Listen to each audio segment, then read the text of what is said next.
Bertahan di masa yang berat bukan perkara mudah. Tekanan dan kesulitan datang beriringan dengan tingginya ketidakpastian. Lelah sudah pasti, perasaan ingin menyerah mudah menghinggapi.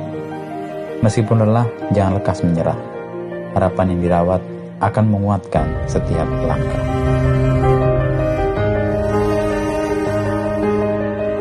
Ibarat benih tanaman, ia perlu terkubur dalam gelapnya tanah. Keyakinan benih itu akan tumbuh, membuat kita gigih merawat, membuatnya tumbuh dengan akar yang kuat. Begitu juga harapan. Jika tidak kehilangan, harapan akan tumbuh jadi kekuatan. Kekuatan untuk bertahan, kekuatan untuk terus melangkah meskipun kerap lelah. Tanam harapan, perjuangkan, dan bagikan. Harapan yang bermekaran memunculkan keyakinan untuk bisa bertahan, bisa tetap melangkah di tengah ketidakpastian. Jernihkan harapan sekarang untuk bersama melangkah menuju masa depan.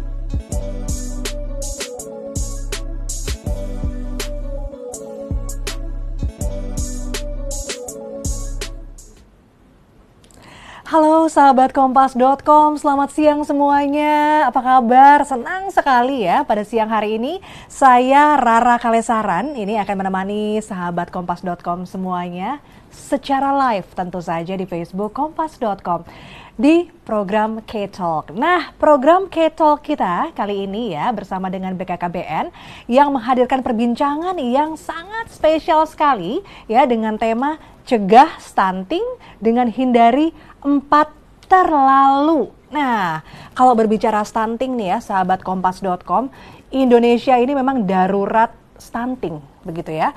Bagaimana tidak saat ini Indonesia berada di urutan keempat dunia dan juga urutan kedua di Asia Tenggara terkait kasus balita stunting atau gagal tumbuh ya karena kekurangan gizi. Nah, berdasarkan survei status gizi balita di tahun 2019 nih sahabat Kompas.com, sebanyak 27,67% balita di Indonesia mengalami stunting. Padahal Organisasi Kesehatan Dunia atau WHO telah menetapkan patokan begitu ya, patokan rekomendasi untuk setiap negara yaitu 20% untuk kasus stunting. Nah, bila sebuah negara ini berada di atas persentase tersebut, sahabat Kompas.com, bisa dibilang kasus ini masuk dalam public health problem. Nah, masih banyak ya masyarakat memiliki persepsi yang keliru antara kerdil dan juga stunting. Nah, ini nanti kita akan bahas ya, apakah perbedaannya begitu. Padahal stunting nggak sama dengan kerdil, begitu ya, sahabat Kompas.com. Stunting ini lebih didefinisikan sebagai kondisi gagal tubuh ya, dan dipengaruhi oleh beberapa faktor mulai dari lingkungan, kemudian juga kebersihan, hingga kecukupan nutrisi anak di 1000 hari pertama kehidupan. Nah, sementara kerdil atau kerap disebut dwarfisme ya, ini adalah perawakan pendek yang lebih disebabkan oleh faktor keturunan atau mungkin juga karena hormon begitu. Nah, melawan darurat stunting, pemerintah menargetkan dapat menurunkan angka stunting ini ke angka 14% pada tahun 2024 yang akan datang. Namun, ya sahabat Kompas.com, merealisasikan hal ini tentu saja tidak mudah. Sementara jika dibiarkan, stunting ini bisa berdampak buruk tentu saja. Nah, anak yang mengalami stunting akan terganggu ya kecerdasannya dan juga tentu saja tumbuh kembangnya begitu. Nah, selain itu kita juga mereka akan mudah begitu ya terserang penyakit. Nah, dalam waktu yang panjang, stunting ini dapat menyebabkan penurunan kesehatan reproduksi, konsentrasi belajar dan juga rendahnya produktivitas kerja. Nah, di masa yang akan datang, di masa depan ya, sahabat Kompas.com, stunting ini dapat mempengaruhi kualitas sumber daya manusia atau SDM di Indonesia. Nggak main-main nih, sahabat Kompas.com, potensi kerugian negara akibat stunting ini bisa mencapai 474,9 triliun rupiah. Wow, karenanya penurunan angka stunting harus sekali untuk diupayakan. Selain pemerintah, tentu saja Peran serta banyak pihak dibutuhkan, termasuk oleh kita ya, orang tua dan juga masyarakat. Nah, menarik sekali perbincangan kita pada siang hari ini. Kita akan membahas ya, cegah stunting dengan hindari 4 terlalu. Ya, tentu saja bersama dengan narasumber-narasumber kita yang luar biasa, yang kompeten di bidangnya. Nah, tapi sebelumnya saya mengucapkan terima kasih dulu untuk kehadiran Bapak Kepala BKKBN ya, Pak Hasto, Bapak Hasto Wardoyo, yang dalam kesempatan ini diwakili yang hadir bersama dengan kita. Pada siang hari ini Ibu Deputi KBKR ada Dr. Eni Gustina MPH selaku Deputi Bidang Keluarga Berencana dan Kesehatan Reproduksi. Saya ingin menyapa dulu nih Dr. Eni. Selamat siang. Halo, selamat siang Mbak Rara. Apa kabar, Dok? Alhamdulillah sehat, Mbak. Alhamdulillah sehat ya, dan semangat kita akan menemani sahabat Kompas.com berbincang bersama ya pada siang hari ini di K-Talks. Terima kasih waktunya Dr. Eni. Kita juga akan berbincang bersama dengan ini dia nih, seorang dokter yang juga seorang influencer, Dr. Raisa Edwina Juanda MGizi SPGK. Hai Dr. Raisa. Halo, selamat siang, salam sehat semuanya. Selamat siang, apa kabar? Baik. Sehat ya, terima kasih loh waktunya mau berbincang bersama sahabat Kompas.com di K-Talk. Oke, sama-sama. Baik, nah itu tadi ada narasumber kita, terima kasih, dan juga sahabat Kompas.com ya yang sudah menonton secara streaming, karena saat ini kita sedang live streaming ya program K-Talk kita di Facebook Kompas.com. Nah, saya ingin ingatkan untuk sahabat Kompas.com yang mau bertanya, silahkan langsung saja tulis di kolom komentar. Jangan lupa ya ditulis namanya dan juga daerah asal dari mana sahabat Kompas.com berasal, begitu. Baik, tadi saya sudah paparkan bahwa hari ini ya topik kita adalah mengenai cegah stunting dengan hindari 4 terlalu. Sebelum kita membahas lebih banyak mengenai apa faktor 4 terlalu itu, begitu ya, kita harus tahu dulu nih sebenarnya definisi dari stunting itu apa, begitu ya. Kita akan langsung ke Dr. Eni nih. Dok, boleh nggak kita tahu bahwa ini faktanya memang cukup mengagetkan ya mengenai stunting ini, dan ternyata Indonesia ini masih darurat stunting begitu. Apakah benar seperti itu data yang tadi saya kemukakan? Seperti apa sebenarnya keadaan yang terjadi di lapangan, dokter? Baik, betul sekali Mbak Rara. Halo, selamat siang semuanya, sahabat Kompas.com. Terima kasih nih Mbak Rara, ada Dr. Raisa di sini gitu ya. Betul sekali Mbak Rara yang sampaikan tadi bahwa kalau dikatakan Indonesia itu masih darurat stunting. Luar biasa ya, kita sebetulnya, kalau saya sebenarnya sedih gitu ya, kita sumber daya makanan banyak, negara yang kaya gitu ya, tapi anak-anak kita masih banyak yang stunting. 27,67 bukan angka yang kecil gitu. Jadi kadang kalau kita nyebutkan angka 27,7 itu seperti cuman angka. Itu 1 di antara 4 anak loh. Jadi kalau kita ketemu 4 anak Indonesia, 1 di antara itu stunting. Padahal kalau kita bicara sumber daya manusia, tadi Mbak Rara udah bilang ya, yang kita khawatirkan dari stunting ini adalah bahwa kemampuan potensi otaknya, kemampuan potensi berpikirnya. Padahal kita saat ini sebentar lagi sudah mulai masuk era 5G, semuanya sudah serba digital. Nah, kalau anak-anak kita seperti itu, bagaimana mungkin kita bisa bersaing di era globalisasi saat ini? Nah, itu yang kita khawatirkan gitu ya. Sementara nih, Mbak Rara, kalau kita lihat lagi potensi-potensi di sana yang menjadi kekhawatiran kita adalah bahwa banyak ibu-ibu yang kondisi kesehatan itu tidak cukup baik untuk melahirkan anak-anak yang sehat.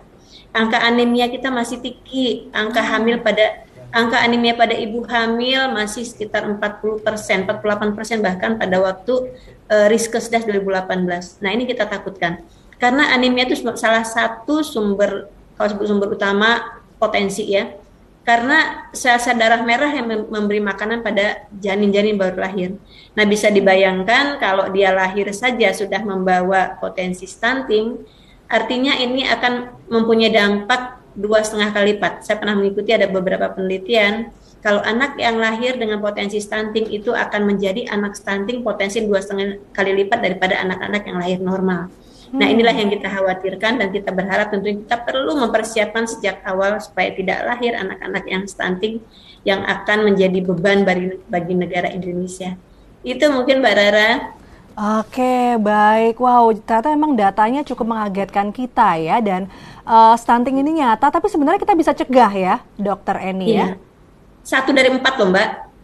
1 dari 4 loh. Wow. 1 dari 4 anak. 27,67% kan. Wow, baik. Padahal Nanti WHO rekomendasinya harus di bawah 20%. Iya, betul sekali. Nah, ini kita sama-sama PR untuk semuanya ya, kerja sama kolaborasi antara orang tua juga masyarakat semuanya. Dokter ini nanti kita akan bahas lebih lanjut lagi mengenai stunting. Saya akan mencoba ke Dokter Raisa. Dokter Raisa, ini masyarakat awam masih banyak ya yang belum bisa membedakan. Tadi saya di awal mengatakan bahwa ada nih yang masih belum tahu bedanya antara stunting dan juga kerdil gitu. Mungkin Dokter Raisa bisa menjelaskan perbedaannya seperti apa sebenarnya? Oke, jadi kalau anak stunting ini memang perawasannya pendek ya, sama seperti anak kerdil. Nah, tapi perlu diingat, yang pendek itu belum tentu stunting. Gitu. Jadi nggak semua anak yang pendek terus kita langsung menjudge, oh ini stunting, kayak itu belum tentu. Karena ini penyebabnya ternyata beda ya. Sama anak yang pendek, memang pendeknya itu karena genetik atau karena ada kelainan hormon, nah itu beda dengan yang stunting. Kalau stunting sendiri, penyebabnya ini adalah karena memang kurang gizi. Dan kurang gizinya ini ada kronis ya. Jangka panjang, sejak terutama dalam 1000 hari pertama kehidupan. Selain itu penyebab lainnya seperti penyebab dan juga gitu, dan dampaknya pun berbeda nih. Dampak dari stunting ini antara lain adalah otaknya itu terganggu. Jadi otaknya nggak maksimal. Selain itu bisa mengakibatkan metabolisme yang terganggu juga, seperti misalnya gangguan hati ya, maksudnya ke depannya jangka panjangnya nih kita beresiko terkena penyakit metabolik, seperti diabetes, penyakit jantung, darah tinggi, obesitas gitu. Jadi dampak jangka panjangnya ini juga bahaya. Makanya kita harus mencegah stunting. Artinya Dokter Raisa, memang stunting ini tidak ada hubungannya dengan hormon ya, karena kurang gizi itu tadi. Iya, tidak ada hubungan dengan hormon dan juga faktor genetik. Oke, baik. Nah, kita kembali ke Dokter Eni ya, Dok. Kalau kita sudah paham nih tadi perbedaan yang disampaikan oleh Dokter Raisa begitu ya. Nah, kebanyakan nih, apa sebenarnya penyebab dari kasus stunting di Indonesia? Kita lihat gini Mbak ya, stunting itu kan terjadinya karena kekurangan energi yang kronis, kata Mbak Raisa tadi ya, kekurangan makanan. Itu ada 2 penyebabnya. Bisa karena memang bahan makanannya yang kurang, bisa juga karena ada penyakit tertentu pada anak ini, sehingga makanan itu tidak bisa diserap atau mengalami hambatan gitu ya. Karena kita tahu kalau anak-anak yang sakit kan nafsu makannya juga kurang gitu ya, otomatis walaupun makanan tersedia, tapi dia nggak mau makan gitu. Pola lain kenapa dia nggak makan, konsumsinya nggak cukup, tidak semata-mata karena ekonomi, tapi juga karena perilaku. Nah ini juga salah satu yang kita intervensi untuk perubahan perilaku. Banyak yang mampu sebetulnya makanannya cukup, tapi karena ibunya atau pengasuhnya itu tidak memberikan makanan sesuai dengan pola makan yang dianjurkan atau kebutuhan nutrisi anak, sehingga tidak cukup. Banyak ibu-ibu yang memberi makan anaknya ketika anaknya minta atau anaknya nangis gitu. Nah ini banyak terjadi, mohon maaf kalau misalnya beberapa daerah sebetulnya waktu dia lahir itu berat badannya bagus, diberikan ASI eksklusif 6 bulan, sehat, begitu 6 bulan ke atas harusnya makanan pendamping ASI, ibunya hanya memberikan kalau anaknya nangis, sehingga konsumsi anaknya kurang gitu ya. Di samping itu memang juga kita tidak tutup mata, masih banyak masyarakat kita, warga negara kita yang memang kebutuhannya tidak mencukupi secara ekonomi sehingga tidak bisa memenuhi kebutuhan konsumsi anaknya. 2 hal ini yang harus kita intervensi, satu perilaku, satunya kecukupan makanan yang dikonsumsi anak. Wow, ini menarik bagi saya Dokter Eni ya. Tadi ada perilaku, ada juga kekurangan energi atau makanan, bisa karena bahan makanannya atau juga bisa karena penyakit. Namun yang menarik bagi saya adalah tidak semata-mata karena ekonomi ternyata ya Dokter Eni ya. Bahwa ternyata yang ekonominya juga tercukupi, kalau mereka tidak memperhatikan bahan makanan yang diberikan, begitu ini juga ada potensi untuk terjadi stunting pada anak. Betul sekali. Saya lanjutkan mungkin Mbak ya. Boleh. Jadi sebenarnya bahan makanan itu tersedia cukup banyak, tapi banyak ibu-ibu kita sebagian besar itu memberikan makanan yang mohon maaf instan yang cukup gitu ya. Padahal kita makan telur banyak, ikan kita berlimpah gitu ya. Nah, pola konsumsi seperti ini kan anak-anak itu sebenarnya butuhnya protein, butuhnya makan protein hewani lebih diutamakan, betul ya Dokter Raisa ya? Ini ahli gizi, takut saya salah tolong dikoreksi gitu ya. Butuhnya protein tinggi, makanya susu, protein, telur itu merupakan makanan yang sangat baik untuk anak-anak. Dan juga frekuensi pemberiannya. Jadi jangan nunggu anaknya menangis. Kita punya buku KIA sebetulnya, Mbak Rara, buku kesehatan ibu dan anak itu di situ ada edukasinya untuk makanan pendamping ASI seperti apa, frekuensinya berapa kali, jenis makanannya, bahkan cara membuat makanannya pun juga ada. Banyak juga menu-menu yang bisa dimanfaatkan untuk ibu-ibu, bahkan mereka bisa searching gitu ya. Mungkin juga Dokter Raisa juga ada tulisan terkait menu makan untuk bayi, ini juga banyak sekali. Jadi sebaiknya memang diberikan makanan rumahan, makanan yang gizinya cukup, tidak hanya mengandalkan makanan-makanan instan. Mohon maaf saya misalnya di beberapa daerah, nanti kalau saya sebutkan salah juga ya, penghasil ikan, tapi ikannya dijual, kemudian untuk beli mie goreng, beli mie bungkus gitu-gitu, yang mana ini tentunya beralih pada karbohidrat. Padahal anak-anak kita untuk pertumbuhan, perkembangan, khususnya otaknya itu sangat membutuhkan protein.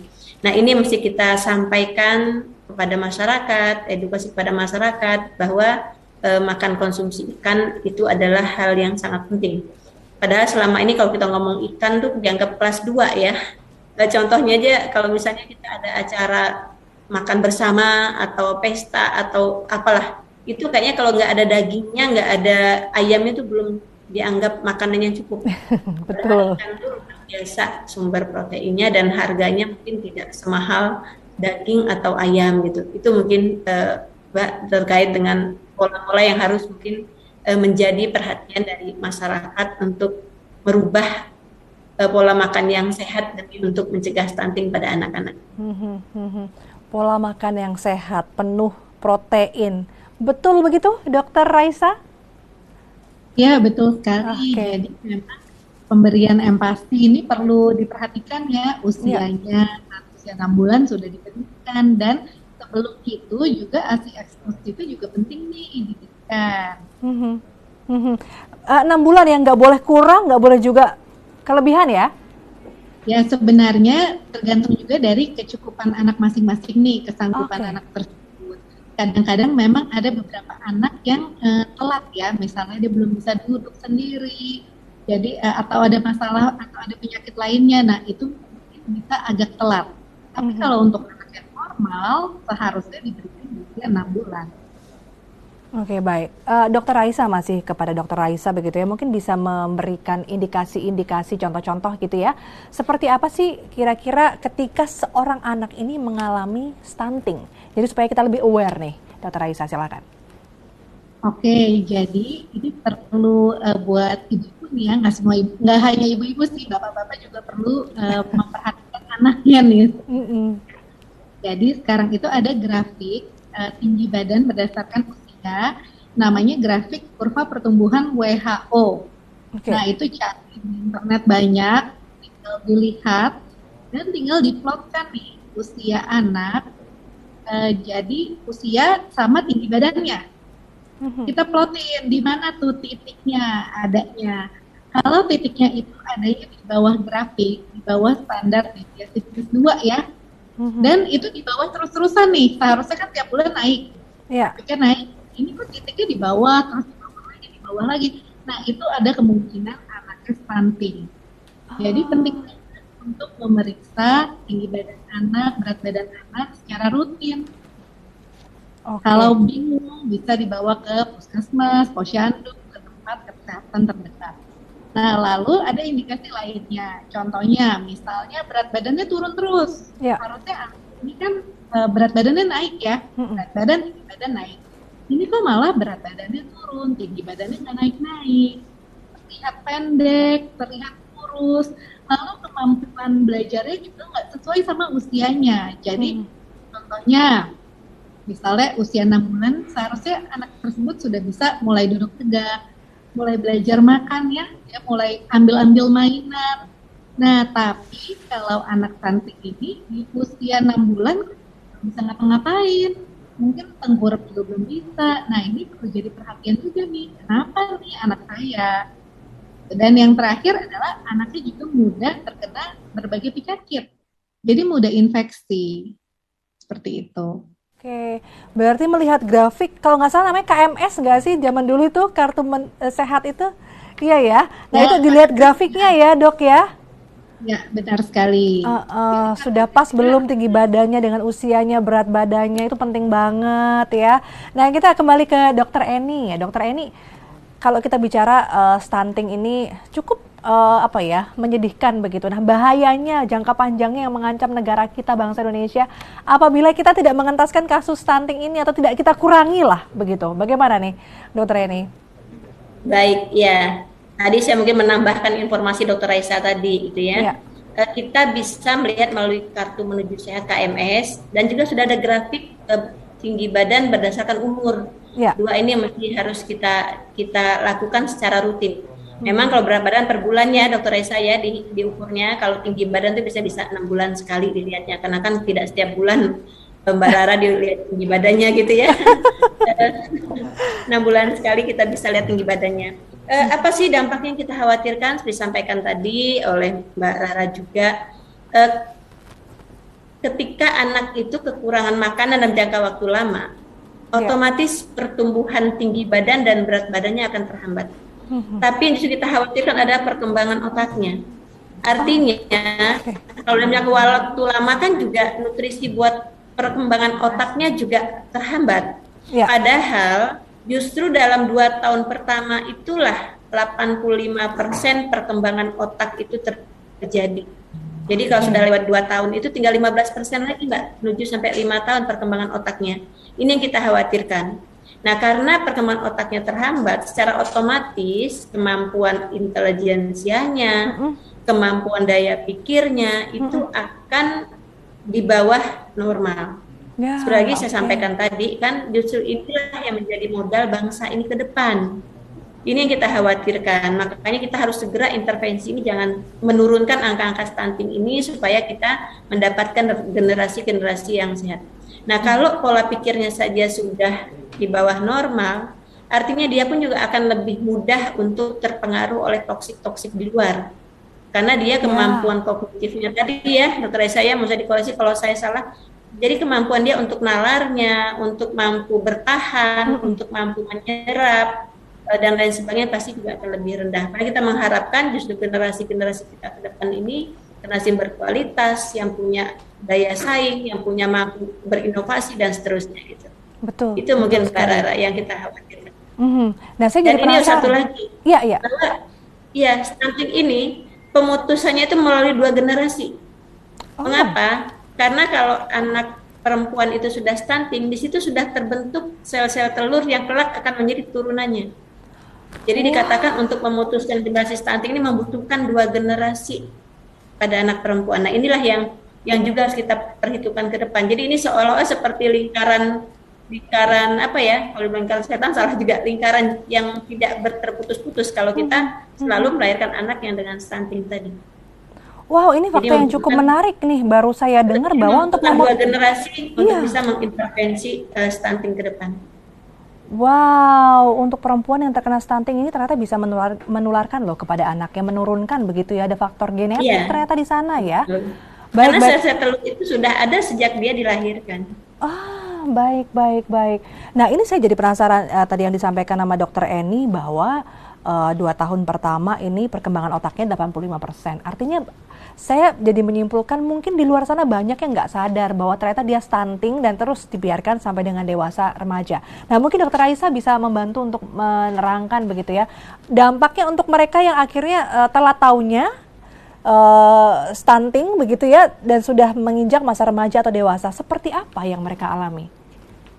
Oke, jadi yang pasti nih nanti karena ada gangguan dari perkembangan otaknya ya, anak tersebut nantinya saat belajar akan susah, konsentrasinya susah, bisa ngikutin pelajaran di sekolah.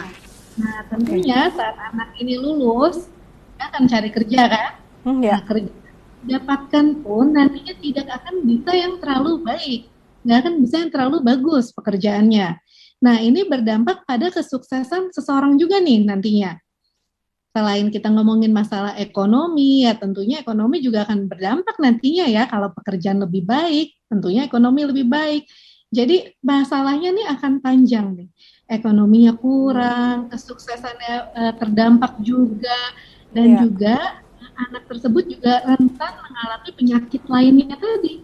Penyakit metabolisme, penyakit jantung, obesitas, hipertensi, sistem imunnya lebih rendah, mudah terkena penyakit. Tentunya hal yang maksudnya ekonomi yang perlu di-spend untuk penyakit tidak menular itu nantinya juga akan besar. Jadi ini tentunya akan menjadi beban. Nah, jadi ini memang PR kita semua nih untuk men-stop masalah ini ya, untuk mengecilkan, meminimalkan risiko stunting ini. Oke, Dokter Raisa, kalau mereka yang sudah beranjak dewasa dan atau remaja begitu ya, dari segi fisiknya apakah terlihat mereka stunting? Selain kita mengetahui dari sisi mereka kurang bisa mengikuti pelajaran atau pekerjaan yang mereka punya begitu?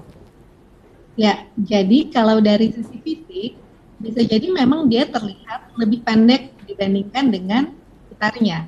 Nah, tapi yang stunting ini malah saat dewasa nanti berisiko obesitas. Jadi hati-hati nih. Jadi saat dia besar, mungkin dia akan gemuk gitu. Dia tapi gemuk, tapi pendek badannya. Nah, jadi hati-hati, penyakit-penyakit lain pun bisa muncul nanti. Oh, jadi yang ciri khas, yang khas gitu ya adalah lebih ke tinggi badan ya. Kalau berat, mereka bisa bahkan menjadi obesitas begitu ya? Ya, mereka bisa bertambah berat, bahkan bisa menjadi obesitas saat dewasanya nanti. Nah, lalu perlu ya saat dewasa nanti kan stunting ini bisa punya anak juga nih, bisa melahirkan anak juga. Nah, tentunya kalau seperti tadi Dokter Eni bilang ya, tentunya kalau yang stunting ini nantinya punya anak, nah sedangkan sel-sel di dalam tubuhnya itu juga nggak optimal, seperti misalnya ada penyakit-penyakit tadi kan, dan juga cenderung anemia. Nah, nanti saat hamil pun komplikasi kehamilannya lebih besar, melahirkan anak yang stunting lagi ada kemungkinannya lebih besar juga gitu. Jadi memang ini seperti lingkaran yang tidak bisa kita putus nih. Jadi kita harus cari caranya nih, kita harus putus di bagian yang mana nih. Baik, wow, tadi kita sudah belajar banyak ya, stunting ini seperti apa, kemudian bahaya yang mengancam seperti apa, begitu ya. Nah tadi kalau sesuai dengan topik kita, begitu ya, cegah stunting dengan hindari 4 terlalu. Nah kita akan masuk nih sekarang membahas mengenai 4 terlalu. Dokter Eni, nah sebagai salah satu strategi begitu ya dalam menurunkan angka stunting di Indonesia, dilancarkan kampanye cegah 4 terlalu. Nah, apa sih sebenarnya 4 terlalu ini, Dokter Eni, silakan. Semua yang terlalu tuh nggak bagus. Nah, betul. Itu ya pasti ya. Memang sebetulnya kalau kita bicara derajat kesehatan, Mbak Rara, itu kan juga dari kematian ibu, kematian bayi, dan stunting. 3 hal ini sangat berkaitan dengan 4 terlalu tadi. Jadi tidak hanya untuk stunting sebetulnya. Terlalu muda melahirkan anak, terlalu tua melahirkan anak, terlalu dekat jarak anak, atau terlalu banyak jumlah anak, itu akan sangat mempengaruhi terjadinya stunting, termasuk kematian ibu, kematian bayi. Itu tadi disampaikan oleh Dokter Raisa gitu ya. Kalau sudah lahirnya stunting, potensi untuk menderita penyakit tidak menular itu juga akan meningkat. Anak yang stunting meskipun diintervensi, artinya ketika kita ketemu stunting ini, kita akan berikan makanan kan lebih banyak dari porsi dia. Secara otomatis organ pankreas kita yang produksi untuk penghancur gula itu akan lebih dipacu lebih tinggi. Sehingga potensi kencing manis, potensi jantung, potensi hipertensi lebih tinggi ya, Dokter Raisa ya. Pastinya ini akan menjadi beban ekonomi ketika nanti dia dewasa gitu. Nah, kembali ke tadi 4T tadi, makanya yang kita harus intervensi lebih awal, lebih ke hulu itu adalah 4T. Jangan sampai ada kelahiran yang tidak direncanakan. Jadi semua kelahiran harus direncanakan. Jangan terlalu muda tadi. Kalau sudah umur jangan melahirkan anak lagi. Kalau terlalu dekat juga jangan mempunyai anak dulu, atau terlalu banyak juga jangan punya anak dulu. Jadi 4T inilah yang akan kita intervensi dalam rangka kita mempersiapkan agar tidak ada bayi-bayi yang lahir dengan resiko stunting. Oke, kalau kita jabarkan nih, Dokter Eni, kalau terlalu muda ini usianya berapa, kemudian terlalu tua berapa, lalu jarak ideal dan jumlah ideal? Silakan. Ya, baik ya, ini menarik nih sebetulnya ya. Dari Betul. zaman dahulu tuh, kalau dulu dulu anak cukup, sekarang udah nggak boleh. 2 anak lebih sehat, tagline-nya BKKBN. 2 anak Satu lebih lagi, sehat. ya, satu lagi berencana itu keren, karena setiap kehamilan harus direncanakan. Kita boleh Wow. menikah, layak menikah, tapi belum tentu layak hamil. Ini juga Oh, mungkin perlu dipromosikan nih Mbak Rara. Tidak oke. semua pernikahan harus segera punya anak kalau dia belum layak hamil. Jadi kita siapkan dulu, kalau umurnya belum 20 tahun, sebaiknya jangan hamil dulu. Mengapa? Karena tulang panggul itu Tuhan itu sudah menciptakan ya. Perempuan itu pertumbuhannya itu baru akan berhenti sebetulnya umur 21 ke atas. Oh, oke. Jadi walaupun namanya anak 0 sampai 18-19 tahun, tapi sebetulnya pertumbuhan tulang kita itu belum berhenti sampai umur 21, bahkan penelitian 23 tahun pertumbuhan tulang. Bisa Oh. dibayangkan kalau dia belum 23 tahun, sebelum 21 tahun, sudah hamil, makanan yang masuk juga khususnya kalsiumnya ya, buat bayinya atau buat ibunya nih, otomatis bisa dua-duanya, bisa lahir anaknya lahir dengan risiko stunting, panjang badan kurang dari 46 cm, Ya, dan ibunya pun pertumbuhannya sudah berhenti. ya. Makanya kita sarankan umurnya harus 20 sampai dengan 35 tahun, itu ada masa aman. Masa aman atau masa dianjurkan untuk mempunyai anak. Di bawah 20 tahun seharusnya jangan dulu. Di atas 35 tahun juga harusnya jangan lagi gitu. Nah, Waduh, dalam saya udah masa alarm nih. ya udah alarm. Alarm ya, Dok. alarm. Nah, di masa manfaatnya usia 21 sampai 35 tadi. Di situ jarak paling aman sebetulnya, penelitian kembali bicara, yang paling aman jarak 2 anak itu adalah 5 kali masa gestasi, masa kehamilan. Gestasi kan 9 bulan ya, jadi Iya. kira-kira 4 sampai 5 tahun. Untuk itulah mengapa kita menyarankan setiap kelahiran segera menggunakan kontrasepsi jangka panjang. Bisa IUD, bisa implan, supaya minimal 3 tahun dia jangan hamil dulu nih.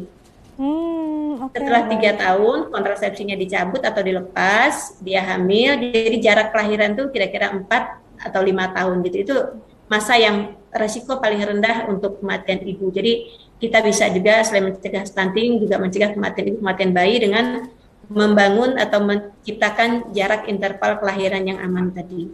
Mhm. Kalau jumlah kita udah tahu lah ya, kampanyenya dari Nah, tadi BKKBN kan juga ya 2 anak Mas, lebih sehat. lebih sehat betul. Dan berencana itu keren gitu ya, Iya. Dokter Eni.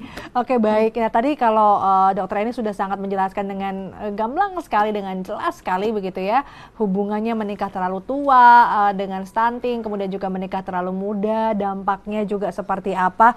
Jadi sekarang kita tahu nih 4 terlalu itu apa. Saya ulangin sekali lagi ya, sahabat kompas.com.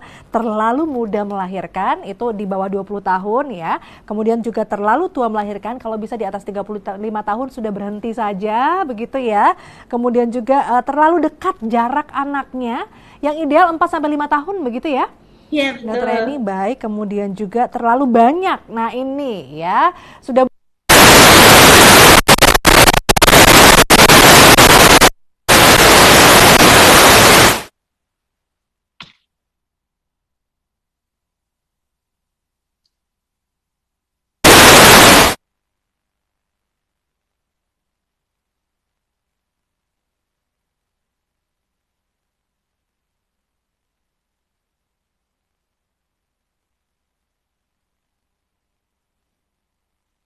Maaf, di saya suaranya hilang. Ya, di saya juga tadi sempat hilang, Ya, tapi saya bisa dengar suara Dokter Eni. ya. Ini sekarang baru bisa dengar. Mbak Rara, suaranya saya nggak bisa dengar, Mbak.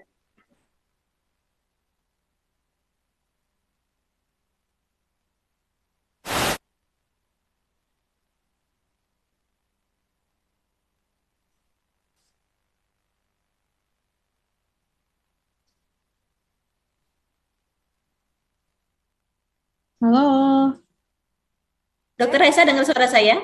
dengar jelas dok. Iya, nih Mbak Raranya yang Cek, cek, cek. Iya, Sekarang dengar? dengar, bagus. Baik, ada problem teknis di sini. Kita ulang ya tadi kalau sudah dijelaskan nih secara gamblang begitu ya dengan Dokter Eni apa sih korelasinya begitu antara tadi 4 terlalu dengan potensi stunting. Nah, mungkin kalau Dokter Raisa mau menambahkan lagi silakan. Ada tambahan oke. mungkin? Ya, yang saya tambahkan juga, kalau misalnya kenapa sih terlalu tua gitu ya, kalau terlalu muda kita tahu karena berkembangnya belum sempurna, kita masih butuh nutrisi juga buat tumbuh diri kita, tapi udah hamil gitu ya. Nah, kalau terlalu tua nih, sebenarnya kenapa nggak boleh? Sekarang banyak orang nikah umurnya udah telat gitu ya. Ternyata di atas usia 35, ini memang resiko kehamilannya lebih besar. Resiko cacat ibunya, untuk resiko perdarahan, komplikasi kehamilan, seperti misalnya eklamsia, ketuban pecah dini, atau melahirkan anak yang prematur, ini resikonya lebih besar. Jadi tentunya berbahaya ya, selain untuk kesehatan ibu sendiri, berbahaya juga untuk janinnya nanti. Itu karena rahim ibu sendiri dan kesehatannya juga tentunya sudah menurun nih di usia Next. lalu untuk kehamilan yang terlalu dekat nih, jadi tadi ya jaraknya tuh terlalu dekat, misalnya masih menyusui udah hamil. Nah ini banyak juga kasusnya nih, sering kita temukan ya, jadi kita masih sibuk nyusuin anaknya, tahu-tahu udah hamil lagi. Nah ini tentunya juga berbahaya ya. Kenapa? Karena ibu ini kan memerlukan waktu untuk regenerasi sel-sel badannya, termasuk menggali zat gizi yang hilang saat dia melahirkan anaknya tadi. Gitu. Jadi mikronutrien ini harus digantikan ya, vitamin, mineral, zat besi, folat dan lain sebagainya ini harus digantikan. Itu harus diisi kembali. Nah, saat diisi itu belum optimal, belum penuh, tahu-tahu ibunya sudah hamil lagi.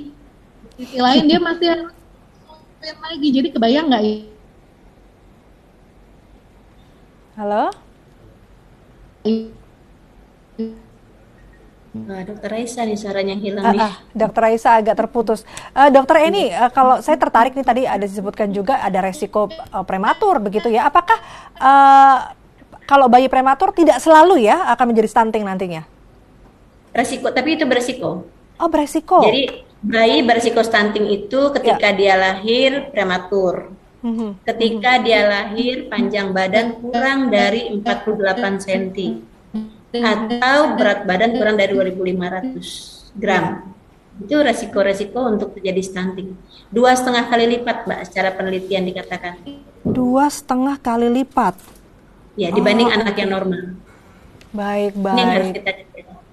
Ya, memang intinya harus patuh ya pada 4 terlalu itu tadi. Wah, saya beruntung sekali loh mengikuti Ketox ini karena jadi tahu ya ada 4 terlalu yang kita harus waspada sekali nih untuk menghindari stunting gitu kan. Yuk demi masa depan bangsa Indonesia juga ya, Dokter Eni ya. Oke, nah kita mau menyapa Dokter Raisa, apakah sudah stabil kembali koneksi? Ya, sepertinya. masuk lagi nih. Aman ya? Oke, baik. Nah, Dokter Raisa, kalau kita berbicara peran keluarga gitu ya, untuk Dokter Raisa sendiri, bagi keluarga bagaimana ya keluarga ini bisa berperan dalam pengentasan stunting di Indonesia? Dokter? Wah, sepertinya kita agak sedikit ini ya, ada gangguan kembali. Baik, ke Dokter Eni kembali. Dokter Eni, untuk masalah stunting tentu saja bukan cuma permasalahan dari pemerintah saja, bukan cuma PR-nya BKKBN aja gitu ya. Nah, kemudian bagaimana nih para stakeholder bisa ambil bagian dalam upaya menghapus stunting di Indonesia? Ya, betul sekali nih, Mbak Rara. Kan tadi saya sudah sampaikan bahwa penyebab stunting itu kan bisa karena memang intake yang tidak memenuhi atau memang karena penyakit. Kalau kita bicara intake saja, memang mungkin dia keluarga yang memang tidak mampu memenuhi kebutuhan, tapi bisa juga karena memang perilaku. Nah, untuknya tentunya perlu berbagai pihak untuk mengubah perilaku tadi, termasuk keluarga. Nanti mungkin Dr. Raisa bisa menambahkan seperti apa peran keluarga dalam hal ini gitu ya. gitu. Nah, ketika memang secara ekonomi kekurangan, kita membutuhkan para mitra-mitra. Ini yang dikembangkan oleh BKKBN dengan 1.000 mitra untuk 1.000 hari pertama kehidupan. Kita mengundang para mitra baik dari sektor swasta, pemerintah ataupun pribadi, gitu ya, bisa membantu sesama dalam hal penurunan stunting. Kita menawarkan paket-paket untuk balita-balita stunting untuk bisa memberikan nutrisi kepada anak-anak tersebut. Demikian juga ketika kita bicara penyebabnya penyakit itu kan artinya kan juga pengaruh lingkungan gitu ya. Kalau istilahnya itu intervensi spesifiknya dan intervensi sensitif. Nah, sensitif itu kan terkait misalnya dia sering diare. Kenapa sering diare? Karena dia nggak punya air bersih. Dia menggunakan air yang kurang bersih sehingga sering terjadi diare. Atau dia tinggal pada lingkungan yang mohon maaf kumuh, kemungkinan sering terjadi batuk pilek, pneumonia. Ini juga merupakan penyebab kedua. Jadi selain diare juga batuk pilek, pneumonia akan juga berdampak terjadinya stunting pada anak karena seperti saya sampaikan tadi, ketika anak itu demam, ketika anak itu badannya kurang sehat, flu aja, otomatis kan dia untuk makannya pun juga sudah berkurang gitu kayak untuk makan. Nah, ini yang kita cegah. Artinya untuk kebutuhan air bersih, kebutuhan jamban, kebutuhan lingkungan itu akan melibatkan dari sektor lain, sektor PUPR misalnya gitu ya. Untuk perilaku tadi membutuhkan juga tokoh masyarakat, mungkin tokoh agama, bisa itu di misalnya kelompok gereja, kelompok masjid, bisa bersama-sama memberikan edukasi kepada masyarakat terkait hal ini gitu. Nah, kemudian komponen makanan. Ini saya mungkin agak sedikit bercerita nih Mbak. Ketika di Pulau Seribu itu kita sudah edukasi untuk memberikan makanan yang cukup, makan sayur dan buah. Ketika kita lihat di sana, ternyata hari Kamis kalau nggak salah ya, Kamis itu anak-anak sekolah yang kita sarankan untuk bawa makanan ke sekolah itu tidak ada yang makan sayur. Semuanya makan nasi uduk yang sama dengan lauk yang sama. Ternyata sayur itu hanya datangnya dari Muara Angke itu seminggu sekali Mbak. Nggak tahu mudah-mudahan sekarang sudah berubah ya. Itu kami lakukan tahun 2018 loh. 2018 akhir bulan Desember saya ke sana, itu sayur datangnya hari Jumat. Bisa dibayangkan kalau Jumat datang berarti dia ibu-ibu bisa belanja Sabtu, Minggu, Senin paling banyak Selasa. Iya. Rabu, Kamis yang tidak punya kulkas itu nggak akan makan sayur. Karena sayurnya nggak ada. Dan tidak semua masyarakat di sana, mohon maaf orang Pulau Seribu ya, saya tidak menginikan, tapi tidak semua masyarakat memiliki kulkas untuk menyimpan sayur. Ini hal yang kecil sebetulnya ya. Iya. Dan ini juga membutuhkan apa ya, kebijakan-kebijakan. Artinya ya harusnya pasar itu ya bisa 2 kali disuplai dalam 1 minggu. Belum lagi ngomong habit tadi, habit makanan di kampung nelayan banyak yang ikan-ikannya dijual, yang disisakan adalah yang reject gitu. Jadi yang dikonsumsi oleh mereka. Iya. Jadi ikan-ikan yang bagus di luar ke Jakarta, kemudian yang kurang bagus yang atau reject tadi lah itu yang buat keluarga itu. Miris rasanya ya. Jadi anak-anak stunting karena perilaku dari keluarga dan masyarakat.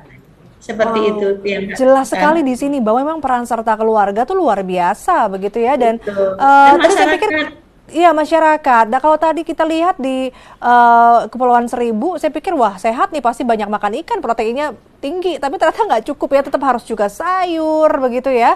Dokter Eni, baik, ini Dokter Raisa sudah tersambung kembali. Nah, mungkin tadi bisa ditambahkan yang sempat terputus tadi peran dari keluarga. Silakan. Oke, nah jadi keluarga ini kan yang selalu menyediakan makanan nih, baik untuk anak, untuk keluarga lainnya. Jadi keluarga ini sangat penting sekali, terutama dalam hal gizi ya, memenuhi gizi keluarga tersebut. Nah, jadi jangan lupa kalau dalam satu keluarga nih ada yang hamil. Nah, berikan nutrisi terbaik kepada ibu hamil tersebut biar ibu hamilnya sehat, anaknya pun bisa sehat, cerdas, tumbuhnya optimal. Jangan lupa setelahnya kasih ASI eksklusif karena anaknya sudah lahir. Minimal 6 bulan, maksimal 2 tahun. Kalau bisa sampai 2 tahun lebih baik. Dan di usia 6 bulan jangan lupa empati tadi ya. Empati itu diberikan tadi jangan menunggu anak lapar, tapi kita yang harus memberikan jadwal pada anak kita. Gitu. Jadi anaknya ngikutin jadwal yang kita berikan dan berikan gizi seimbang yang lengkap. Oke. Dan juga untuk yang mau menjadi calon ibu nih, jangan lupa harus screening dulu status gizinya. Jadi jangan sampai status gizinya ini ada masalah, tapi sudah keburu melahirkan atau keburu hamil. Nah, tentunya anaknya juga ada resiko nantinya. Jadi status gizi sangat penting juga, screening juga sangat penting. Dan penting juga nih untuk setiap keluarga ini punya kesadaran dan pengetahuan yang baik ya, bagaimana cara memberikan nutrisi yang tepat, seharusnya seperti apa. Dan yang perlu diingat juga adalah nutrisi ini nggak selalu harus mahal ya, yang penting kita cari kualitasnya. Banyak juga makanan yang murah meriah, contohnya sayur, buah, protein yang kita bisa dapatkan selain dari daging-dagingan, kita bisa dapatkan juga dari telur, ikan, tahu, tempe yang harganya relatif lebih murah dibandingkan dengan daging. Betul. Jadi perhatikan kualitas. Nah ini nih bapak-bapak ya sahabat kompas.com yang merasa bapak-bapak istrinya sedang hamil begitu ya. Yuk saling support begitu ya, jangan cuma ibunya aja yang mikirin aduh aku mau makan apa ya. Terus juga empatinya bagaimana ya untuk anakku, bapaknya juga harus ikut mendukung ya, mikirin juga agar tadi tercipta kolaborasi begitu ya untuk sama-sama mengentaskan stunting. Nah sebelum kita ke Q&A atau tanya jawab dengan penonton kita ya yang sedang menyaksikan live di Facebook kompas.com, kita akan ke Dr. Eni. Dr. Eni, dari BKKBN apa saja nih langkah-langkah ataupun juga sosialisasi yang sudah dilakukan oleh BKKBN ya dalam pencegahan tadi 4 terlalu kepada masyarakat begitu ya dalam rangka kontribusi menekan angka stunting. Silakan dokter. Baik, terima kasih. Jadi kita sebetulnya memang programnya itu berkelanjutan. Kita punya Bina Keluarga Remaja sebetulnya ya. Sekarang kita ada aplikasi Siap Nikah namanya. Wow, aplikasinya keren sekali. Betul, itu bisa membuka di aplikasi itu. Nanti dia di situ ada beberapa pertanyaan, dia bisa mengisi sendiri. Karena kita ada 10 komponen dinilai itu, persiapan dari usia, dari fisik, dari finansial, mental, emosional. Itu teman-teman remaja bisa mengisi. Sebenarnya siap nikah belum sih aku gitu. Ini bisa diunduh di BKKBN. Dan sekarang untuk calon pengantin kita punya aplikasi namanya LC-Mil. Ini kita sudah punya kerjasama nih Mbak Rara dengan Kementerian Agama, sudah disetujui. Jadi setiap calon pengantin itu kan akan mendaftar lewat KUA nih ya. Betul. Nah, kita bisa mengisi seperti aplikasi Peduli Lindungi. Mereka bisa mengisi aplikasi itu untuk melihat dia sudah layak hamil atau belum. Untuk mengisi resiko-resiko tadi, termasuk juga mohon maaf resiko merokok gitu ya, karena merokok pun juga berpengaruh untuk terjadinya stunting. Nah, kemudian aplikasi ini akan sampai ibu hamil sampai dengan balita. Di sisi yang lain, BKKBN menyiapkan pendamping keluarga, TPK namanya, tim pendamping keluarga. Tim pendamping keluarga inilah nanti akan memberikan edukasi, mendampingi selama calon pengantin. Ketika dia belum layak hamil, kita akan edukasi supaya dia menggunakan kontrasepsi terlebih dahulu sampai resiko tersebut teratasi. Jadi kalau misalnya dia umurnya belum cukup ya KB dulu lah sampai umurnya memenuhi gitu. Kalau dia masih anemia, diberi obat dulu lah sampai dia tidak anemia dan seterusnya. Demikian juga masa kehamilan. Sambil tadi mengedukasi KB pasca persalinannya supaya dijamin ada interval gitu. Ini yang sudah dilakukan BKKBN. Kami juga punya program kemitraan, bisa sampaikan tadi. Kita mengundang para mitra untuk kita sebutkan 1000 mitra untuk 1000 hari pertama kehidupan. Mereka bisa memilih mau intervensi di remajanya kah, pada ibu hamilnya kah, atau pada balitanya, atau pada balitanya itu kita bisa beberapa pilihan. Kemudian untuk masyarakat sendiri, kita membangun kegotong royong masyarakat melalui dapur sehat anti stunting. Kita sebutnya dahsyat. Kita sebutnya dahsyat nih Mbak. Dahsyat. Nah ini dahsyat ya, dapur sehat anti stunting. Oke. Nah ini membangun kegotong royong di masyarakat. Saya contohkan nih salah satu karena kemarin saya baru melihat sendiri di Kecamatan Air Dingin di Pekanbaru. Ini bisa bagus sekali. Mereka ada salah satu warga yang menyiapkan tempatnya itu sebagai sekretariatnya. Mereka menampung beberapa sumbangan dari kegotong royongan gitu ya. Jadi di desa itu ditawarkan dengan 2.000 kamu bisa jadi donatur loh. Kan hebat ya, membuat kebanggaan pada seseorang dengan 2.000 rupiah bisa jadi donatur. itu uang jimpitan dikumpulin atau beras 3 sendok per hari dikumpulin, itu untuk diberikan nutrisi kepada anak-anak yang stunting yang ada di desa tersebut.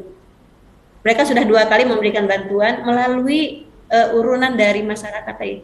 Termasuk ketika ada mungkin orang yang punya warung atau usaha kecil yang ingin menyumbang mungkin lebih besar dibanding warganya. Nah, kemudian situ juga diajarkan membelikan makanan lokal. Bentuk makanan lokal.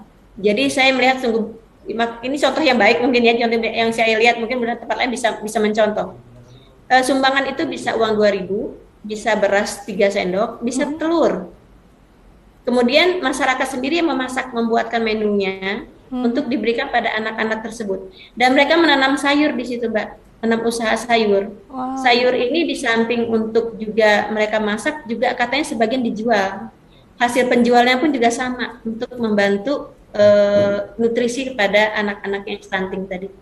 Ini kita mengembangkan dahsyat di beberapa daerah. Saya mungkin tidak hafal angkanya karena ada di kedeputiannya Daduk. Ini cukup bagus saya lihat animo masyarakat karena tidak ada rasa kebanggaan bagi mereka. Nanti rumah-rumah yang memberikan donasi terusin donatur gitu.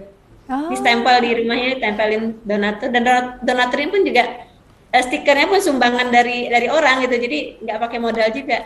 Iya. Jadi, siapa sih nggak mau jadi donatur dengan Rp2.000 gitu ya? Itu juga saya lihat animo masyarakat cukup bagus sekali untuk dasar di lapangan. Satu lagi mereka mendapatkan makanan lokal, Mbak. Jadi makanan yang memang spesifik daerah tersebut. Karena kita kan sangat luas ya, belum tentu semua anak senangnya makanan yang sama. Mungkin anak-anak daerah A senangnya makanan apa gitu. Jadi mengembangkan menu lokal juga ini menjadi salah satu tujuan kami untuk memenuhi kebutuhan nutrisi anak-anak yang stunting tadi. Wow, ada aplikasinya loh. Ini kita bisa download di mana nih aplikasinya? Siap nikah tadi. Buat sahabat kompas.com yang siap nikah nih perlu punya aplikasinya seperti Dok. Buka aja Mbak di http://siapnikah.org. http://siapnikah.org ya. Dan tadi juga menarik sekali loh berkolaborasi dengan KUA juga bagi pasangan-pasangan yang mendaftarkan untuk pernikahan, juga dicek begitu ya, ada aplikasinya apakah sudah layak untuk memiliki anak atau belum begitu ya? Wow. Ya, ada 10 komponen yang dinilai, Mbak. Oke, gitu. Baik. Seperti kesiapan umur, kesiapan fisik, kesiapan finansial, mental gitu, itu ada pertanyaan-pertanyaan di sini mereka bisa isi. Keren banget BKKBN ini ya, dan juga ada program kemitraan 1000 mitra untuk 1000 kehidupan pertama ya, 1000 pertama kehidupan begitu. Iya, betul. Kemudian juga ada dahsyat dapur sehat anti stunting. Wow, luar biasa. Baik, sahabat kompas.com, seperti yang sudah disampaikan bahwa ini tidak bisa cuman kerja dari pemerintah saja ya, BKKBN saja sendirian begitu, tapi juga memerlukan bantuan kerjasama dari seluruh stakeholder ya untuk menghapus stunting di Indonesia begitu ya. Kalau bisa dicegah atau bisa dikurangi, kita membutuhkan kerjasama dari kita semuanya. Nah, kita akan masuk ke Q&A ya, yang sudah berbagi sharing ataupun juga bertanya. Nah, untuk sahabat kompas.com silahkan ya, masih ada kesempatan untuk bertanya di kolom komentar di bawah ini. Kita akan menuju ke Ibu Teti atau Mbak Teti ya, Marsaulina Mbugua, Jawa Barat. Wow, jauh dari Jawa Barat nih, dari Cimahi. Untuk Dokter Eni, nah Dokter Eni, di mana anak stunting banyak ditemukan Dok? Apakah ya ini kalau bertanya mengenai faktor pengaruhnya, apakah karena faktor ekonomi atau juga faktor pendidikan dan juga budaya? Silakan Dokter Eni. Sebetulnya semuanya berdampak ya. Kita melihat prevalensi stunting memang paling tinggi di daerah-daerah timur. Mohon maaf saya daerah NTT mungkin paling tinggi, Maluku, Papua itu paling tinggi. Nah, kita penyebabnya tentunya berbagai faktor tadi, karena kan tidak hanya semata-mata karena kekurangan bahan pangan, tapi juga karena pendidikan orang tua gitu ya, karena ketersediaan bahan pangan, variasi bahan makanan, itu juga sangat berpengaruh sekali. Kita tahu misalnya daerah-daerah timur tuh makan tuh mahal-mahal ya Mbak ya, karena mereka menghitung transportnya tinggi dan sebagainya. Betul. Jadi ini menjadi perhatian kita tersendiri. Jadi tidak semata-mata pengaruh pendidikan keluarga, tidak semata-mata pengaruh ekonomi keluarga, tapi juga semua pihak itu berpengaruh, termasuk tokoh agama bisa sampaikan tadi gitu ya. Karena ya pola makan, pola memberi nutrisi pada anak itu juga dipengaruhi oleh kebiasaan keluarga dan dipengaruhi oleh kebiasaan lingkungan. Jadi memang betul-betul kita harus bersinergi satu sama lain. Karena intervensinya tidak hanya intervensi makanan, termasuk juga intervensi lingkungan. Tadi air bersih, kemudian jamban, itu akan berdampak untuk terjadi penyakit pada anak. Betul. Mungkin kebudayaan juga ya, ada beberapa daerah tuh di pedalaman yang mungkin mereka mempunyai budaya makan makanan tertentu yang sebenarnya kurang sehat begitu ya? Betul ya, termasuk juga tadi budaya dalam keluarga tadi kata Dr. Raisa. Kalau keluarga itu mengutamakan kepentingan kesehatan ibu hamilnya, kepentingan kesehatan anaknya, tentunya prioritas makanan lebih diutamakan untuk ibu hamil dan anak. Tapi kan banyaknya prioritas makanan kan bapaknya dulu gitu kan. Mohon maaf ya bapak-bapak ya. Tapi itu kan budaya Indonesia gitu. Paternalistik, kalau ada makanan, kalau misalnya mohon maaf saya orang Sumatera nih Mbak. Dulu ibu saya tuh kalau ayah saya mau makan, sampai tulang ikan pun juga dibersihin coba. Wow. Anaknya mau makan, suruh pilih sendiri ikannya coba, kan beda ya. Itu karena budaya keluarga gitu. Nah ini kita harus ubah gitu. Artinya bukan memprioritaskan yang sudah istilahnya sudah gemuk, sudah dewasa, tapi buat anak-anak yang masa pertumbuhan lah yang kita lihat janin dalam kandungan itu jauh lebih penting gitu dibandingkan bapaknya mungkin gitu ya. Mohon maaf ya bapak-bapak, izin. Bapak-bapak mohon pengertiannya ya, kalau setelah menonton ini ibu-ibunya jadi agak sedikit ya mungkin berbeda dari biasanya, lebih ngutamain anaknya, nggak apa-apa ya, demi ya supaya tidak terjadi stunting. Baik, kita pertanyaan berikutnya untuk Dr. Raisa dari Mbak Nisa di Jakarta. Dr. Raisa, pola makan seperti apa sih yang dianjurkan agar anak tidak stunting? Wah, tepat sekali nih pertanyaannya seputar pola makan ya, gizi gitu ya. Silakan Dr. Raisa. Oke, jadi anak ini penting diberikan ya gizi seimbang. Jadi dalam satu piring itu ada karbohidratnya, contohnya misalnya nasi. Lalu ada lauk pauknya. Lauk pauknya ini bisa dari hewani atau nabati ya. Lalu tetap ada sayuran, meskipun sedikit boleh, yang penting tetap ada, dan buah-buahan. Nah, setiap kali makan, usahakan ada semuanya itu. Dan yang paling penting juga adalah makannya ini harus bervariasi. Jadi jangan makan misalnya ya, makan buahnya cuma mau pepaya, terus yang lain nggak pernah dimakan. Nah, padahal kalau kita makannya bervariasi, vitamin dan mineral kita itu bisa cukup. Gitu. Kalau kita cuma dapat dari satu jenis aja kan vitaminnya itu aja yang kita dapat. Variasi artinya ya. Harus variasi. Dan selain itu sumber protein yang bagus juga itu yang mengandung omega 3 tinggi. Contohnya ikan. Nah, ikan ini boleh banget nih diberikan dari anak dari dini ya. Dari empati pun boleh mulai coba diberikan. Gitu biar anaknya nanti cerdas, proteinnya juga cukup, tumbuh kembangnya juga baik.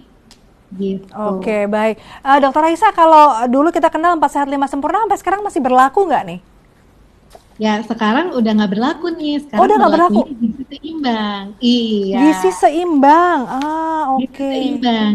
Kenapa nggak berlaku? Karena kalau 4 sehat 5 sempurna itu kan dia sempurna kalau minum susu, benar ya? Betul. Nah, sekarang itu nggak semua anak cocok dengan susu. Ada yang intoleransi. Alergi ya? Sebenarnya bukan alergi sih, tapi intoleransi ya. Jadi ya mirip-mirip. Tapi kalau minum susu yang ada dia diare, terus ada masalah perutnya jadi sering kembung seperti itu. Sedangkan susu ini juga bisa kita gantikan dengan jenis protein lainnya ya. Bisa dari tadi ikan, telur, ayam, daging, tahu, tempe, kacang-kacangan. Gitu. Jadi penggantinya tuh banyak. Dan ini mumpung masih di makanan nih, biar sahabat kompas.com juga yang sekarang juga sedang mengandung ataupun juga mempunyai anak-anak bayi begitu ya, kan banyak sekali makanan yang instan tadi disebutkan kurang baik ya, tapi itu memang sangat-sangat ini ya praktis begitu ya. Kalau bisa sebaiknya seperti apa nih Dr. Raisa untuk menyarankan kepada sahabat kompas.com? Oke, jadi memang kita harus perbanyak makanan yang dinamakan home cooking istilahnya. Jadi makanan yang ya memang disiapkan dari rumah, kita masak sendiri. Jadi kita Homemade lebih ya? homemade. Jadi kita lebih bisa menakar dan tentunya lebih higienis, lebih bersih, stat gizinya pun lebih tinggi dibanding yang kita beli instan. Baik. Karena kalau instan itu biasanya kalorinya sih mungkin cukup ya, tapi vitamin mineralnya kita nggak tahu apakah masih optimal atau tidak. Baik, wah jelas sekali ini tadi penjelasannya dari Dr. Raisa. Pertanyaan terakhir kembali ke Dr. Eni dari Mbak Laras di Jakarta. Kalau anak nih dok, alergi protein hewani apakah juga bisa mempengaruhi stunting? Gini Mbak, sebetulnya kan sumber protein itu bisa protein hewani, bisa protein nabati. Ketika memang hewani dia alergi, bisa kita gantikan dengan protein nabati. Nabati kan juga banyak ya dan tidak terlalu mahal sebetulnya ya. Misalnya susu kedelai juga ada gitu. Mau buat sendiri malah lebih bagus gitu ya. Kemudian juga bisa pakai tahu, tempe, itu kan juga sumber protein yang lain gitu. Jadi bisa konversinya itu cukup banyak. Saya yakin juga saya sampaikan tadi sumber informasi yang bisa dibaca, bisa dipelajari oleh di rumah tangga itu ada buku KIA yang diberikan pada setiap ibu hamil. Itu Kementerian Kesehatan sudah mencetak loh 5 juta buku setiap tahun untuk 5 juta ibu hamil.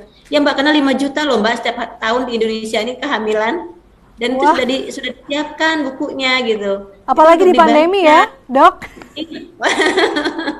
Untuk dibaca, untuk dipelajari oleh keluarga, dia bukan hanya untuk ibu hamilnya, tapi bapak-bapaknya juga bisa baca gitu. Termasuk juga pemberian makanan tadi. Jadi ketika memang bukan alergi ya, intoleransi makanan tadi, misalnya banyaknya intoleransi laktosa ya, Mbak Raisa ya. Nah itu bisa digantikan oleh susu yang lain. Di situ tuh ada semua sebetulnya. Mencari informasi atau ya sekarang juga kan puskesmas, apalagi kalau di Jakarta tuh dokter spesialis anaknya ada loh, itu bisa konsultasi ke puskesmas pun juga ada dokternya, bisa konsultasi, bisa tanya gitu ya terkait jenis makanan pengganti yang bisa diberikan. Menu-menu sudah banyak sekali yang bisa dimanfaatkan gitu. Wah luar biasa, boleh dong kita tepuk tangan dulu secara virtual boleh? Luar biasa loh perbincangan kita, sungguh sangat bermanfaat sekali. Mudah-mudahan ya ibu-ibu atau bapak-bapak sahabat kompas.com yang menyaksikan ini bisa lebih paham lagi bagaimana kita mengatur gizi kepada anak-anak kita begitu ya, untuk sama-sama mengupayakan penurunan angka stunting ya, supaya tidak lagi kita ada di Indonesia darurat stunting ya. Aduh, nomor 4 di dunia, nomor 2 di Asia Tenggara. Sama-sama yuk kerjasama antara pemerintah dan juga stakeholder untuk mengupayakan penurunan angka stunting. Jangan lupa 2 anak lebih sehat, berencana itu keren, betul ya? Keren, oh gini, 2 anak lebih sehat, berencana itu keren, oh gitu ya, sahabat kompas.com. Ini lambang love loh Mbak. Iya, Sarangeo ya. Iya, Sarangeo keren tuh singkatan dari keluarga berencana sebetulnya, jadi keren gitu. Keluarga berencana jadi keren kan? Jadi bukan hanya jadi keren. Betul, jangan lupa 4 terlalunya dihindari ya. Terlalu menikah muda, terlalu tua, melahirkan anak terlalu tua, terlalu dekat jarak antar anak, dan terlalu banyak anak. Betul ya? Betul. Wah, kalau buka volunteer nih untuk ke daerah-daerah mensosialisasikan anti stunting ini saya pengen deh. Pengen bergabung. Yuk, kapan-kapan diajakin deh. Ya boleh, Dr. Eni beserta ya. dengan BKKBN. Luar biasa, terima kasih sekali ya untuk Dr. Raisa, Dr. Eni sudah bergabung memberikan banyak knowledge kepada kami. Sehat selalu. Salam sehat. Salam sehat, tetap semangat melayani masyarakat Indonesia. Sahabat kompas.com, jangan lupa juga untuk download aplikasi kompas.com dan juga klik ya ke www.kompas.com untuk terus update berita terkini, berita populer, informasi akurat dan tentunya terpercaya. Kompas.com, jernih melihat dunia. Saya Rara Kalesaran, pamit undur diri. Sampai jumpa di program K-Talk selanjutnya. Bye. Makasih. Makasih untukku. Makasih Mbak Raisa. Oh, tidak bisa. Mbok nyusoni iki wis rong rampung kok. Iki kok ribut-ribut enten apa ta, Mbah? Iki lho, Pak, anak agak semene kan gawe meneh. Nek anake isih cilik, masa emasnya itu 2 tahun. Nanti sak durunge 2 tahun kok ibuke wis bobot meneh, iso dadi stunting. kurang dhuwur tur ora cerdas. Nek prei 3 tahun kali aku doang lho Pak. Yo ndak kuat. Sekarang ini kan ada program KB. KB itu ngatur jarak. Nggih. Mbak Minto ini jadi jalan-jalan nggak? Ya sidan. Mbak, lah Mbak Joko piye? Apa wis putus? Tak kandhani ya Le. Sing mung modal pulsa bakalan kalah kalau le ngecek kemana-mana.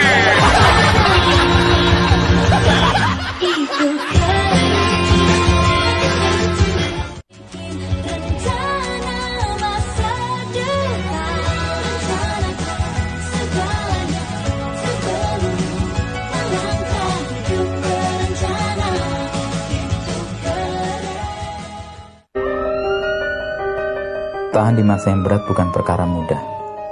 Tekanan dan kesulitan datang beriringan dengan tingginya ketidakpastian. Lelah sudah pasti, perasaan ingin menyerah mudah menghinggapi. Meskipun lelah, jangan lekas menyerah. Harapan yang dirawat akan menguatkan setiap langkah.